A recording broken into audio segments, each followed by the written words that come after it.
दिया। और एक पैदाइश का दिन ही नहीं, 78वीं सालगिरह पे भी बेटे पे मिठाई तकसीम हो रही।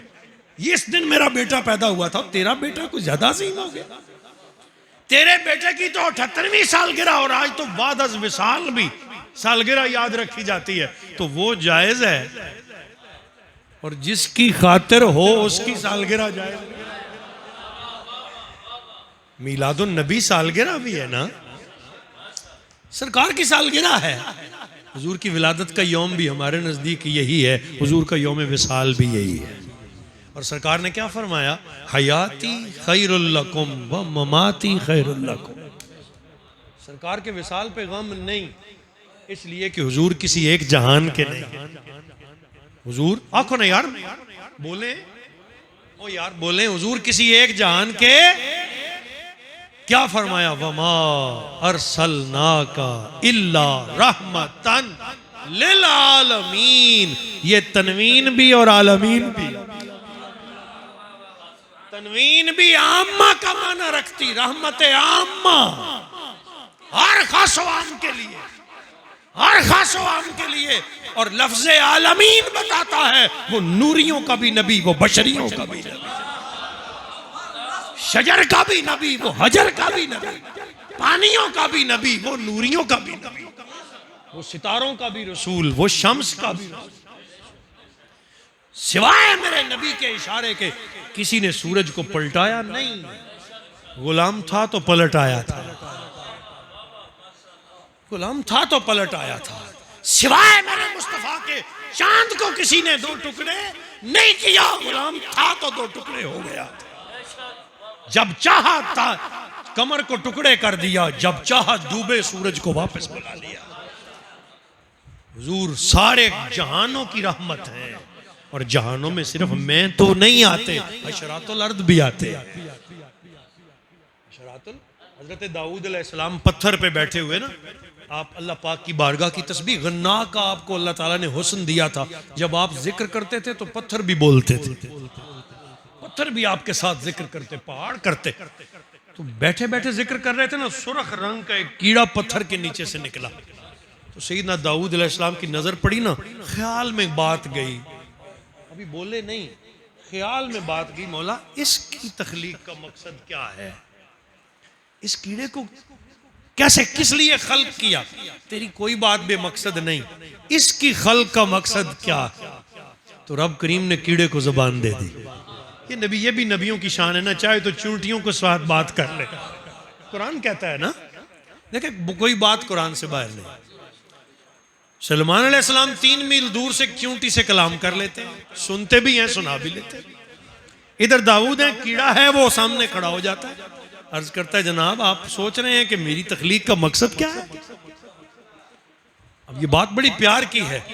उसने कहा, हुजूर सुबह करता हूं, सुबह से शाम तक अपने प्यारे रब की तस्बीह करता रहता, सुबह से शाम तक प्यारे रब की तस्बीह करता रहता हूं। जब शाम होती है तो शाम से सुबह तक नबी आखिर ज़मां पे दुरूद पढ़ता रहता, नबी आखिर ज़मां पे दुरूद पढ़ता रहता हूं। आप मुझे इससे बेहतर कोई और मकसदियत बता दे। तो वहीं दाऊद सजदे में गिर गए, कहा, मौला मुझसे तो ये कीड़ा बेहतर है जिसका लम्हा भी तगाफुल में नहीं, जिसके किसी एक लम्हे में भी गफलत नहीं, मुझसे तो ये बेहतर है। तो बात ये कर रहे हैं, ये कीड़े भी सरकार पे दुरूद पढ़ते हैं, पत्थर भी। सरकार फरमाते नहीं, मैं पत्थरों को जानता हूं कि जब मैं गुजरता था तो वो मुझ पर इन लफ्जों से सलाम पढ़ते थे, अस्सलातो वस्सलामु अलैका या रसूल।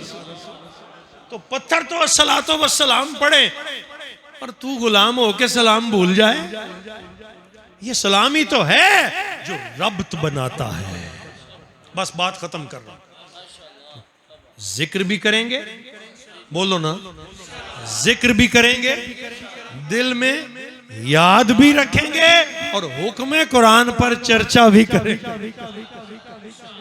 अम्मा बे नेमते रब्बे का फहद्दिस, बयान की हर शक्ल, मिठाई बांटना भी बयान है, देगें पका के तकसीम करना। और ये आज का तरीका नहीं है। हजरत सैयदना अहमद बिन हजर अल-हैतमी अश-शाफ़ई 899 हिजरी में इनका इंतकाल है, 9वीं सदी हिजरी। कहते हैं जी मिलाद वाले आज पैदा हो गए। इन्होंने एक किताब लिखी है उस किताब का उन्वान ही ये है, मौलद रसूल सल्लल्लाहु ताला अलैहि वसल्लम। और क्या लिखते हैं, आप फरमाते हैं कि हजरत सैयदना अबू बकर सिद्दीक रज़ी अल्लाह कौल सारे उन्होंने खुलफा के, एक मैं सुना रहा हूं सिर्फ, सारे खुलफा के कौल लिखे मिलाद पर। आप फरमाते हैं सैयदना अबू बकर सिद्दीक फरमाया करते थे, मन करा मौलिदन नबी सल्लल्लाहु ताला अलैहि वसल्लम व अनफका दिरहमन व अनफका दिरहमन काना माए रफीकी फिल जन्ना। जिस शख्स ने मौलद रसूल पढ़ा, मिलाद पढ़ा, हुजूर की आमद का जिक्र किया, या इस जिक्र की मजलिस पर एक दिरहम भी खर्च किया, कल जन्नत में मेरा साथी और रफीक है। जन्नत में मेरा साथी और जन्नत में मेरा साथी और रफीक है। काना माया रफीकी फिल जन्ना। उनको तो सरकार के जिक्र के बगैर दूसरी कोई बात आती ही नहीं थी ना। जब पूछा गया, है अबू बकर फरमाइए ना, आपकी चाहतों में से बड़ी चाहत क्या है, चाहतों में से बड़ी चाहत क्या है? तो क्या जवाब आया था? उलमा बैठे हैं, अन नजरो अला वजह रसूलिल्लाह। उनके बारे में कोई कहे कि उन्होंने कभी मिलाद नहीं किया था, हुजूर के आने, उनका तो हर लम्हा ही जिक्र रसूल था। जो लम्हा अबू बकर का मुस्तफा की जात से ग़याबत में गुजरता था, उनका जिगर जलता रहता, बेकरारी रहती थी, ताकि मुस्तफा की बारगाह में वापस पहुंच जाते, ताकि बारगाह मुस्तफा में वापस। सैयदना अस्मा बिनते अबी बकर फरमाती कि मेरे बाप जब रात को घर आके सो जाते तो आपकी वजूद से इस तरह आवाज आती जैसे हंडिया के उबलने की आवाज, और गोश्त के जलने की बू आपकी सांसों से आया करती थी। जो लम्हे मुस्तफा से जुदा गुजरते थे, वो लम्हे बेकरारी में गुजरते और मुश्किल हो जाते। फरमाया करते, अन नजरो अला वजह रसूलिल्लाह। अबू बकर से कोई पूछे, एक ही चाहत है, चेहरा मुस्तफा का हो, नजर अबू बकर की हो, तवाफ करती रहे। उनके बारे में कोई कहे कि वो मिलाद नहीं करते थे, उनका तो लम्हा लम्हा मिलाद था। और आखिरी बात, खुद सरकार ने अपना मिलाद मनाया है। एक और बात सुना दूं इससे पहले, बस बात खत्म हो जाएगी। हुजूर जब मिराज पे गए ना, तो सरकार ने एक मुकाम पर 2 नफल पढ़े हैं जिसका नाम है बैतुल लहम। क्या नाम है? बैतुल लहम। ये है मुकाम में मौलद ईसा, मुकाम में विलादत ईसा। बैतुल लहम मकाम में मौलद ईसा है। मिराज पे जा रहे हैं रब की हाजिरी के लिए, रुकते कहां हैं बैतुल लहम पे? रुक के करते क्या है? 2 नफल पढ़ते हैं, 2 नफल पढ़ते हैं, वापस आके गुलामों को बताते हैं हमने मौलद ईसा पर 2 नफल पढ़े। क्या ये मिलाद ईसा नहीं? क्या ये मिलाद ईसा नहीं? और फिर सैयदना ईसा के बारे में कुरान अजीम नहीं हमें बताता, फिर आखिर पे फिर कुरान की बात हो जाए कि सैयदना ईसा की ज़ुर्रियत आती है, जनाब मेहरबानी करो, मूसा पर आसमानी खाने आते थे, आप भी अल्लाह के लाडले हैं, आप पर क्यों नहीं आसमानी खाने उतरते? दुआ करें हमारे लिए भी खाने आए। हाथ उठते हैं ईसा अलैहिस्सलाम के, क्या कहते हैं? रब्बना अनज़िल अलैना माइदतम मिनस समा। ए अल्लाह, मेरी ज़ुर्रियत पर भी आसमान से खाने नाज़िल फरमा। खाने आएंगे जिस दिन तेरा खाने नेमत उतरेगा, जिस दिन तेरा दस्तरखान उतरेगा। तकूनु लना ईदल अव्वलना व आखिरना व आयतम मिनक। मौला आएगा तो दस्तरखान, लेकिन हमें ये यकीन होगा ये तेरी जानिब से तेरी नेमत, तेरा करम, तेरा फजल बन के आया है। हम उस दिन को मेरी ज़ुर्रियत के अगले पिछले ईद मनाएंगे। आज भी ज़ुर्रियत ईसा अतवार को ईद मनाती है। ये अतवार खाने नेमत के उतरने का दिन है। मुझे बताओ, अगर एक दस्तरखान उतरे तो नबी और उसकी जुर्रियत के लिए दिन ईद बन जाए। जिस दिन सारे दस्तरखानों वाला आए, क्या उसका दिन ईद नहीं? और ये जो रौला करते हैं ना, दो ईदें दो ईदें दो ईदें, और जालिमों, खुद सरकार की जुबान अक़दस है, अल जुमा तो ईदुन लिल मोमिनीन, ये जुमा मोमिनों की ईद है। तो 52 ईदें तो जुमे की हैं, 52 तो जुमे की हैं। फिर फितर और अज़हा ये तो चिरबा है मिलादे मुस्तफ़ा का। हुजूर ना आते तो क्या तू ईद उल फितर मना लेता? क्या ईद उल अज़हा मनाते? क्या जुमे की ईद मिलती? सारी ईदें सदका है 12 रबीउल अव्वल की सुबह का। अब आखिर पे ये कहना चाहूंगा, खुदारा पहले आप करते होंगे, नहीं करते तो इस रात कलमा गो सोया हुआ न रहे। ये बख्तों वाली रात है मेरे हुजूर जाओ उम्मत, सारी रात बेदार रहते, और जब वक्त सहर आता तो खुसूसी महफिल का उस वक्त से लेकर आज तक महफिल खुसूसी शुरू होती, और फिर जब वक्त सलाम आता, विलादत मुस्तफ़ा का वो लम्हा आता, तो यूं ऐसे खड़े हैं और इधर कतारें आंसुओं की जारी हैं और उधर जुबान पे है मुस्तफ़ा जाने रहमत पे लाखों सलाम।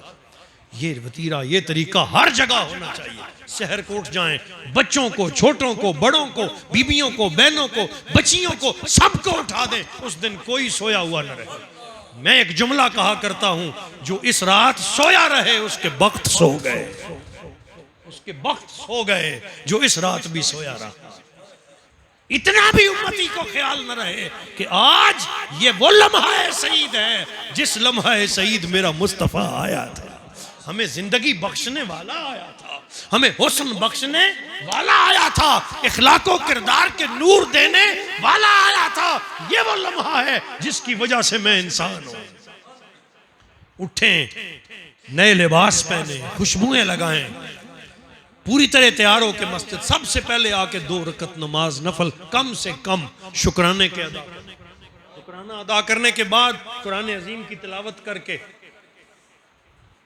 कुरान अजीम का तोशा जमा करें, फिर दुरूद सलाम पढ़ें, फिर बाकायदा महफिल करें, और ऐन वक्त विलादत मुस्तफ़ा, रब ने वक्त भी चुना तो क्या चुना, रात जा रही थी दिन आ रहा था, ऐन सुबह सादिक, आज़ान हो और आज़ान के साथ ही सलाम पढ़ा जाए, गुलामों में शुमार हो जाएं, हुजूर की बारगाह में हाजिरी लग जाएगी। ये सलामी तो है जो हुजूर से जोड़ता है, ये रब्त है, ये ताल्लुक है। आप अगर किसी नाराज भाई को भी सलाम करते हैं, दूसरे चौथे दोन उसका दिल मायल हो जाता है।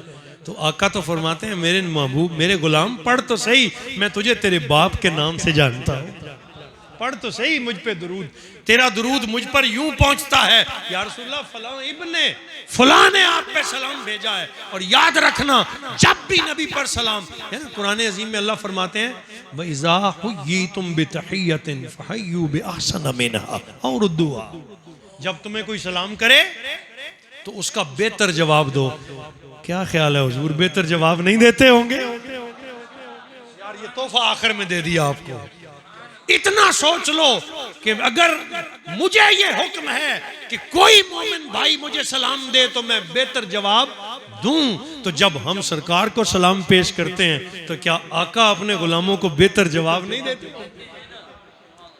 तो जब उधर से एक बार सलाम का जवाब आ गया तो तेरी तो बिगड़ी बन गई। एक बार भी अगर आका का जवाब आ गया, हुजूर ने तुझे जवाब, और जवाब क्या होगा, तू सलामत रहे, तो जिसे सरकार ने कहा तू सलामत रहे, उसे जहन्नुम की आग क्या। बिगड़ी बनाना चाहते हो, कसरत से दुरूद पढ़ा करो, कसरत से सलाम पढ़ा। अल्लाह मेरी हाजिरी कबूल फरमाए। शायद मैंने बातों बातों में आपका ज़्यादा वक्त ले लिया, लेकिन याद जिंदा सोबत बाकी, वमा अलैना इल्लल बलाग।